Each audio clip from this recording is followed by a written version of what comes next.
Okay, so yeah, as you can see, we can do all kinds of things with that. You can do whatever you like, obviously. Let's just nip into another example of something you can do with these.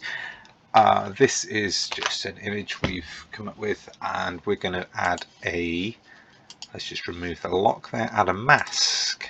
So the mask is white. Let's just Shift and F5. Let's just change that to black. Now we can't see it. I'm going to add a background layer. Let's just drop that below there. Shift and F5 again. Let's fill that black. I'm going to click back onto our original layer. Click on the mask. You notice we are selecting white for our color. Now whatever I draw, paint, brush on here is going to show image because it's going to demask that area from being black to white. So let's give that a click. So this is just a little example of something you can do with these brushes. You can use them to show an image through, maybe mask out an image. Let's just drop the size of this brush down. It's too small, I'm sorry, bear with me. Let's try that.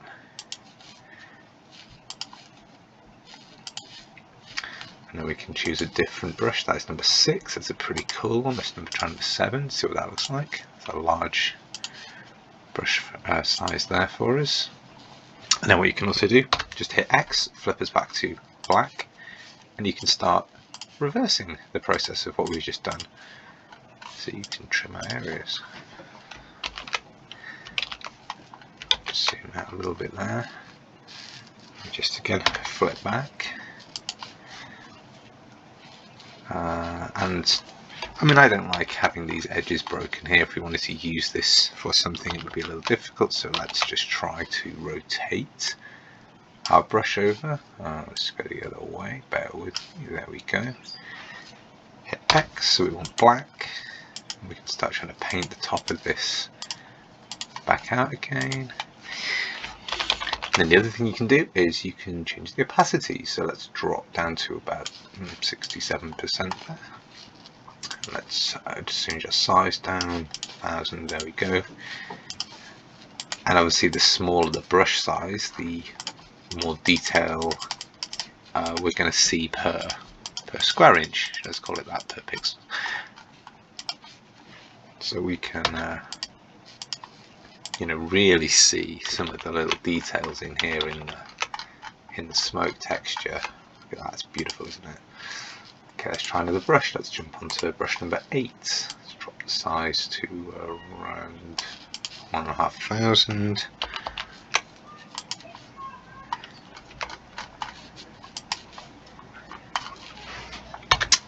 X, drop back into there. Of course, this is all at 67% opacity. Let's go full opacity. Let's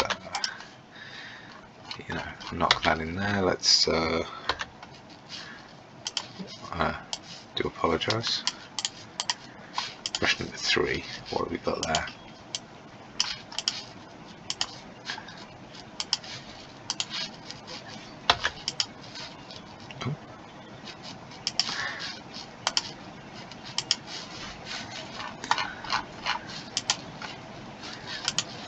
There we go.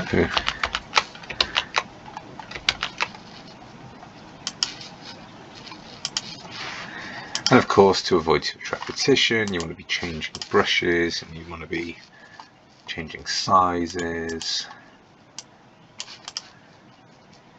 You can overlay these however you like.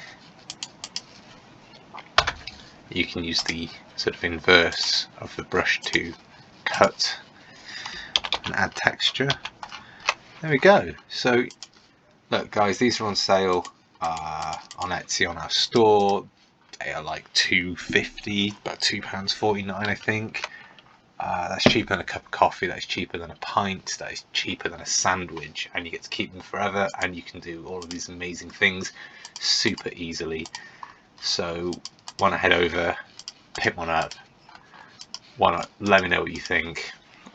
They've all been super tested as well to make sure that there are no harsh square edges as you'll get with some cheaper brushes, where let me just jump down to a little small brush so I can draw around and show you what I'm doing. Okay, let's do that. So sometimes you'll stamp a brush and you'll see a little gradient coming in the corner. We've been really careful to remove all of those. So what you're getting is a completely transparent surround, and you can click, click, click, click to build up the opacity without moving the mouse, and it will not form a weird square gradient around it. Thank you for listening. Thanks for coming and seeing us. Come visit the store. Links are in the profile and down below. And yeah, let us know what you think. Thank you. Goodbye.